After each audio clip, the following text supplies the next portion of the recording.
Namaste everybody, Lisa A. Romano here, the Breakthrough Life Coach. And today I want to talk about something that has recently really been on my mind. And I want to talk about the energetic grid. I want to talk about the grid that surrounds planet Earth, that we have the ability and the potential to tap into, the unity grid, or what some call the Christ consciousness grid, and how this unity grid that's sort of like, like I said, just encapsulates planet Earth, how we can connect to it and help, become part of the major shift that's happening on planet Earth.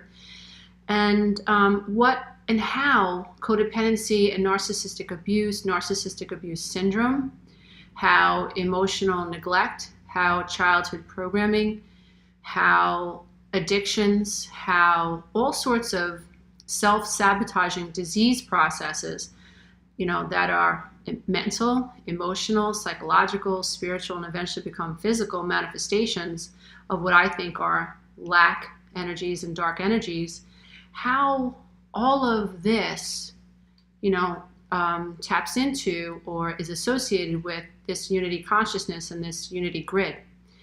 So I could have never known that being raised by two abused adult children of alcoholics who were unrecovered, and how growing up with bizarre coping skills and feeling so dark and living with depression and being suicidal by the age of 12, going through phases of all sorts of like eating disorders and hair pulling, obsessive counting, like you name it, love addiction by the time I was 7, like fantasizing about being rescued by some boy, but 8, 9, 10, 11, I was always fantasizing about being rescued. It was the way I escaped the tension in my home, the anxiety, the fear, the self-doubt, the angst of not being connected to the self. When you don't feel connected to the self, you don't feel anchored, right? And we are energetic beings, and we're supposed to feel anchored to Mother Earth. And when our connections to our own mothers and fathers have gone awry, then that connection gets corrupted, and that's not our fault. And as a result of that, there is great tension in our energetic beings, great tension in our psyches, great tension in our spirits. And we have to learn how to deal with these tensions and disorders, they call them disorders, I just think they're symptoms, but when we become obsessive compulsive, when we become love addicts, when we become codependent, we are trying to find ways to deal with this disconnect, and not just the disconnect, but the static and the tension that is created from the very fragile connections that we have, or the lack of connections around us. I could have never known that being born into that type of an arena would have given birth to a career, 6 best-selling books, 3 programs, at least 1 membership site. I'm not plugging my stuff. I'm just saying that I could have never imagined that all of that pain would have brought me to a place where I was able to turn it into something beautiful or effective or healing. Never, never, never. So here I am, at this stage of my life, and I'm just trying to figure out, how does everything that we go through in life that seems to be negative, what is the purpose of this stuff that was thrown at us? What is it? And I feel in my heart that the whole purpose is for us to learn how to overcome the shadow self, or to heal the shadow self, or to embrace the shadow self with the light that is within us, right? So the whole purpose is really to be able to migrate or transcend to a higher state of a consciousness that allows us the ability to connect to the light that is within each and every single one of us, although many of us are still seeking that light outside of us, right? The truth of the matter is we are all connected to higher self. We are all have a connection to higher self, but that connection can be blocked. That bridge to higher self can be cluttered. Cluttered with what? Fear, anger, self-doubt, depression. And that's Alice, by the way, making a bunch of noise. Alice, relax. Anyway, so we have a bridge to higher self, right? There is this magnificent highway to higher self, but it is cluttered.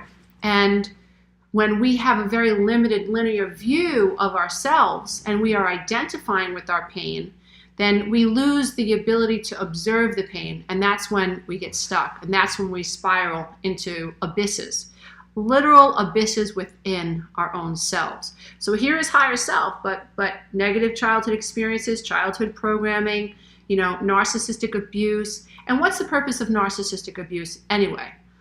What happens when we have been narcissistically abused is we doubt our reality. That is the whole purpose, right? So we're dealing with somebody who is completely shame-based, and this shame is so toxic that their psyche has developed an ability to shield themselves from being able to consciously connect and come in contact with that shame with what could be considered like these steel walls. So imagine that there's this shame in the center of this circle, and there's this huge thick steel wall that is guarding the shame. And the whole purpose, for a narcissist's existence is to prevent the conscious contact with that shame. So what they have to do then is that they have to always stay on guard and find ways to deflect from the toxic shame within them. That is why narcissists need victims. It's like a cat that needs a mouse to play with or a ball of yarn. Because if they don't have a narcissistic supply, they go into fear, they go into shame, they go into rage, because they cannot deal with the self or their very limited perception of the self, right? So their entire psyche is built upon this idea that they have to deflect and they have to defend. And what better way to do that than to make everybody else absolutely wrong and to justify their attacks and whatever else that they're doing, is because they cannot come in contact with that shame. It's just too overwhelming, right? But when we are being narcissistically abused, by parents, by siblings, by boyfriends, by wives, whatever, our friends, what's happening is they're trying their best to make us doubt our reality, right? And what does that do to us as a narcissistic abuse victim? That creates self-doubt. I think self-doubt is akin to darkness. Now, if I can get kicked out, of my own light, and I can get kicked out into the darkness, then I am not in conscious contact with Christ consciousness. I cannot snap into the grid or the unity grid, right? And maybe that's the whole purpose of darkness versus light. Maybe there are dark forces on this planet. They're doing what they can to scramble our connections to this Christ consciousness grid. Maybe that's the whole purpose. I don't know. But it could be, right? So here we are. We are becoming aware that there's this energetic grid, that there are changes happening in our solar system with our sun. There absolutely are. And you can do your own research. You can go to the NASA websites and learn about solar flares and what's really going on in our environment right here, right now. And everything that happens in our solar system is happening in us. Every cell of our being acts like a tiny little vortex and solar system. And so we have to understand that what's happening outside of us is happening inside of us. And what we want to do is we want to raise our vibration so high that we're resonating with a compassionate heart. We're resonating with one love. We're resonating at such a high frequency that, darkness is no longer able to separate us from the self, from others, or from this energetic grid. So being codependent implies that we have low self-esteem. We lack an identity. We have grown up feeling abandoned and rejected and abused, and we go into fight mode or flight, right? We run away, we fawn, we cater to, people please, in a way to make this person who's angry at us not angry at us. We freeze, we numb out, we don't know how to process, we dissociate, right? So when we're codependent, we have developed ways of being that are, well, they're not healthy, but they've helped us survive, right? What would have happened to many of us if we didn't become codependent, if we didn't have bizarre coping skills? We have found ways to adapt to our environments that were painful, and there is absolutely no shame in that. People who have felt loved and have felt connected to or snapped into a healthy mother or father or caretaker, generally don't suffer from codependency, right? So there is no shame in being someone who's codependent, who lacks a sense of self, and who doesn't really know how to love the self, and who is seeking validation outside of the self, and who is willing to be in relationships that are not fulfilling, who are willing to be in relationships that are all about this other person because we lack a sense of self.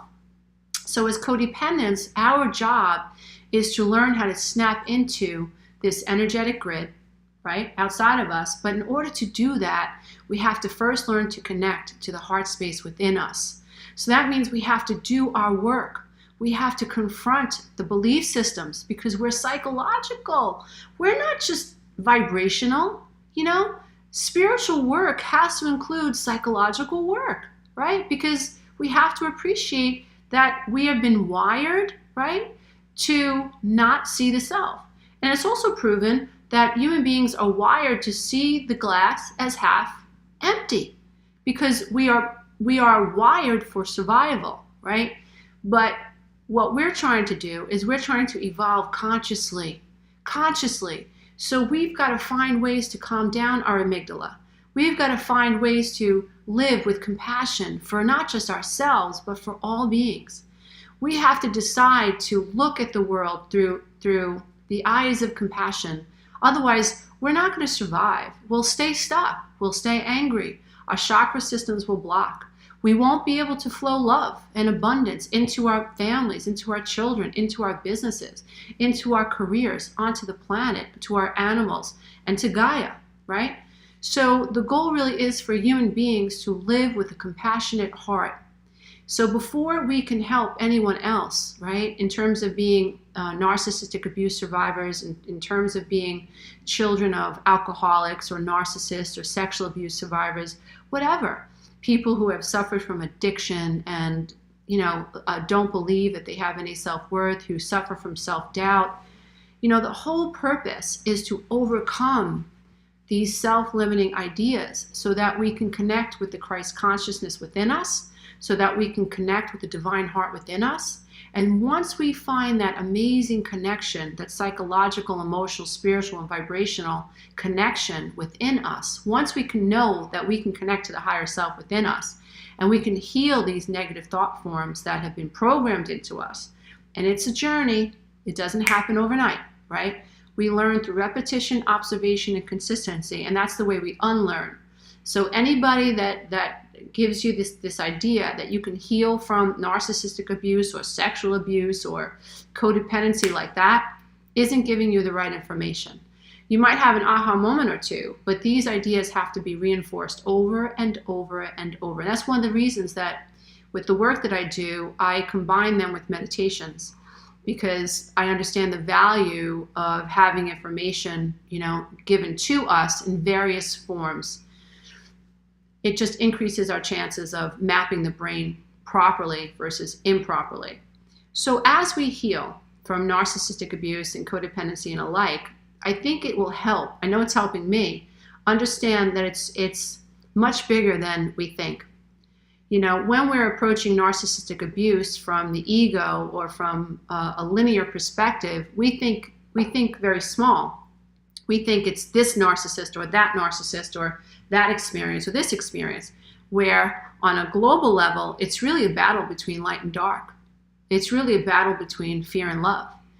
It comes down to having the ability to tap into something that is beautiful and amazing and can help, heal our planet and raise the frequencies and help evolve mankind's consciousness forward or not. And any time that we give into a fear, anytime we give into a victim mentality, then in that moment, it's like we're pinching ourselves off from our potential to snap into something absolutely amazing and wonderful. That is your birthright to experience, which is living with a compassionate heart. When you live with a compassionate heart, things just start to happen for you. Life becomes serendipitous. You experience serendipity. Experiences begin to be transformed. Conversations with your children transform. Your children transform. The energy in your house transforms. Suddenly you're hitting green lights instead of red lights, Miracles seem to happen. What's really happening is It's you lining up with this amazing, abundant life force energy that is there and is just waiting for humanity to experience it and tap into it. So it's our job as victims of narcissistic abuse and victims of emotional neglect. It's our job to understand that a victim mentality is going to keep us stuck. And so although we have been victims, we have to pin the tail on the donkey, absolutely. But we also can never forget that the goal is not to stay in a state of hypervigilance, because that keeps us stuck and that pinches us off from this amazing grid, this compassionate Christ consciousness and unity consciousness that we can all experience. So the goal is to absolutely heal, go through the processes and go through the emotions that you have to go through, like anger, because anger is valid, but know that the goal is not to get stuck there. Allow the anger to come up. If you're a victim of sexual abuse, if you're a victim of narcissistic abuse, if you've attracted people in your life who have, abused you in some way, being angry about it as you begin to understand the process of it is normal. But we also have to remember that the goal is not to get stuck there, that the goal is to shift, and to transmute. What helps me, because I'm a very analytical thinker, thank God, is this idea that I'm able to understand why I'm shifting. And I'm shifting because I want to be able to connect more deeply to the light that is within me, to my essence, and I want to be able to experience compassion so that I can live in the flow and I can also help other people live in the flow. I have children. I don't want them getting stuck in self-doubt and fear and angst and guilt and shame. I don't want them to have eating disorders and counting disorders and, anxiety disorders. I don't want that. I want their chakra systems to be unblocked. I want them to be able to figure out what they can control versus what they can't control quickly, and then to know that their job is to choose love over fear every time, right? So forgiveness is a big part of this. It starts with us forgiving ourselves, us forgiving this idea that we are both conscious and unconscious at the same time. I've met people who are pissed off that they're born unconscious and that they had unconscious parents, and that all of these things have happened and they've been stuck in cycles of recreation and repeating their patterns. I know people who are pissed off. Some of them, my family members, like they're pissed off, and I'm like, okay, I get it. And you have every right to be pissed off. But if you get stuck there, you're pinching yourself off from the ability to experience this amazing, compassionate way of living and this Christ consciousness. And so we can't get stuck. We cannot get stuck. Dear ones, if you have suffered from narcissistic abuse, my heart goes out to you. It's not your fault. If you experience sexual abuse, oh my Lord, that is not your fault. That is something that happened to you. And along with that, what happens is, in most cases, there is great shame. When we wake up and we realize that we've been narcissistically abused, some of us are like, oh my God, how could I let that happen, right? Oh my God, when we wake up from sexual abuse, we're like, oh my God, I have all this shame associated to being sexually abused, Those of us who have had eating disorders, so oftentimes eating disorders are done in secret and we feel ashamed. Those of us that self-harm, we're ashamed. Those of us that are addicted to porn, we're ashamed. Those of us that are having affairs, we're ashamed. Many of us are. And so we've got to heal the shame, right? We've got to look at our experiences from a compassionate place and understand that none of this was our fault. And that the consequence of shame was a consequence of darkness. It's a consequence of unconsciousness. But when we understand that we are the light, when we understand that in spite of whatever's happened to us, there is this bridge. There is this rainbow bridge within us that we can learn to see more clearly, and we can learn to navigate, connect to, and will allow us to connect more deeply with the light that is within us. Now, the energy that helps us get there is not a dark energy, it's a light energy. It's love, it's compassion, it's understanding, it's empathy, right? And so when we learn to give ourselves compassion, right? When we heal the shame with self-compassion, it was not my fault. I didn't ask for this to happen. It's not my fault my parents were asleep. It's not my fault that, this person broke into my house and abused me, or this neighbor abused me. That's not my fault. I was a child. I was a victim of that. It's not my fault. And this is not my shame. This is not my shame. When we learn to speak to ourselves that way, that is self-compassion. And that is one way we can heal the darkness, and that is shame that is within us. And so as we move closer to a Christ consciousness, and as we begin to understand that we have the ability to tap into this amazing grid that blankets planet Earth, and we have the ability to help heal humanity and move it forward, I think it's really, really exciting that we understand that, being abused, and overcoming that abuse is all part of the plan, perhaps part of the plan. We have the ability to overcome these dark energies. We have the ability to help heal the ego. We can say to the ego, okay, you've been on guard for a long time, and you've been trying to protect the inner child with very limited resources and very limited conscious and cognitive understandings. The ego doesn't understand the light. The ego is just in a fight or flight. That is the ego. The ego is all about defense mechanisms. As you move into a higher state of awareness and you evolve your consciousness, then you realize that you don't need to defend anything. Nothing, because you are enough. Even when people come at you, you are enough. You learn to see people who come at you with a compassionate heart. You understand where they're coming from. But that doesn't mean you got to sleep with them. That doesn't mean you have to invite them over for dinner. That doesn't mean you have to send them a Christmas card or a birthday card. It just means that you understand and that you refuse to join them where they are. You refuse to allow a defense mechanism to elicit your need to go in defense mode. You just don't need to do that. Just come at it with a compassionate heart, and you'll be able to bypass that energy. And you're actually helping the other person by not reacting, because you're not quantifying that energy. So the less reactive we are, the better it is for everyone and everything. Your teenage daughter starts with you and you just stand there and you're non-reactive and you just listen and you open up your heart to her and I hear you, I understand with you, how can I help you? And you just keep your energy balanced and you don't meet her energy where it is, right? And you stay higher, just hold this space of a higher love and higher compassion. What's happening is her energy will burn out faster. This video is about helping inspire anybody out there who suffered from narcissistic abuse, who feels stuck and powerless. Understand that there is the ability to heal is within you. But what we have to do is understand, when we understand that there is a battle between light and dark, when we understand that any thought form that separates us from the self must be transmuted so that we can become part of the collective, right? The collective of people that are aware of moving humanity forward. When we understand it's an evolution of consciousness, I just think it gives us that little bit of hope that we need that can help push us when we're feeling down, like we're struggling, like I don't think I can go another day. This just hurts too much. Like I'm surrounded by narcissists. I'm surrounded by the word no. Every time I get going, something else, pops up. Whack-a-mole.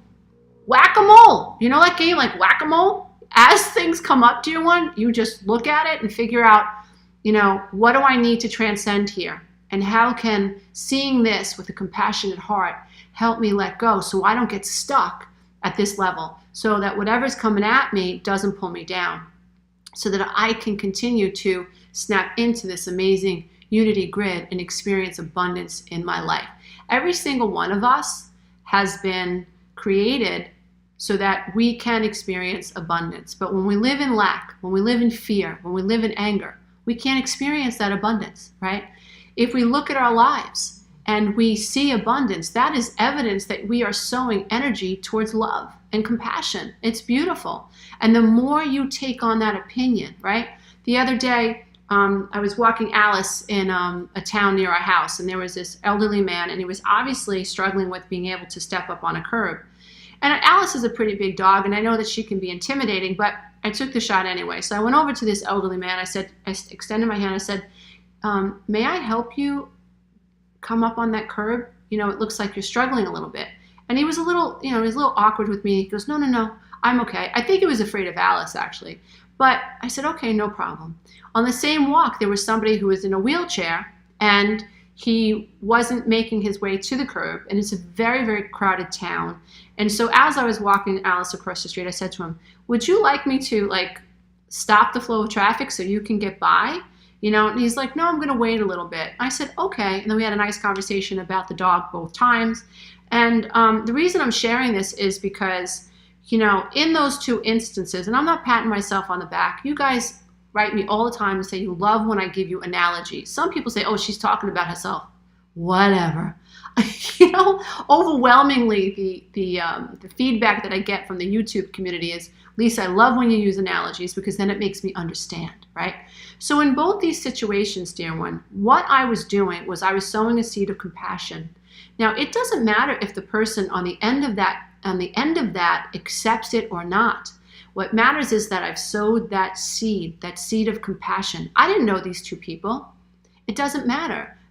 They're my brothers. They're human beings, you know, and I saw an opportunity to extend myself, you know, and say, can I help you in this moment? There's a situation, very simple, where like with Oprah did a series on random acts of kindness. If you can help your brother or sister, right, in a moment, and you can sow a seed of compassion, and you're doing it with the right heart, you expect nothing in return, then you are sowing into this ability and this grid of love and abundance, and that must be returned to you, because as a man sows, so shall he reap, right? So I hope this has inspired you, those of you who feel powerless sometimes and think, you know, am I going to make it? Yes, you're going to make it. And keep looking to live with a compassionate heart. Compassion for self first. Connect with this idea that you are connected to infinite intelligence. Don't stop, especially when people try to, you know, weigh you down with gossip, or you're having arguments with the people in your house. Try to stay connected to a compassionate heart. Do what you can to overcome those dark, lower thought forms and those energy forms, and keep moving towards this abundant mind and this abundant mindset. You know, and that will allow you to more be able to open up your heart and connect to this unity consciousness and this amazing movement towards raising the vibrations of our magnificent planet. Thank you so much for watching, and if you haven't done so already, please subscribe to this YouTube video, and if you want to be notified of the next video, just click the notification bell and you'll be notified when next video goes out. Namaste, dear ones. Please believe that there's a light inside of you. There's a light inside everyone, and our job is to connect more deeply with that light so that we can help evolve consciousness and move it forward and experience abundance in this lifetime. You deserve it. Namaste. Bye for now.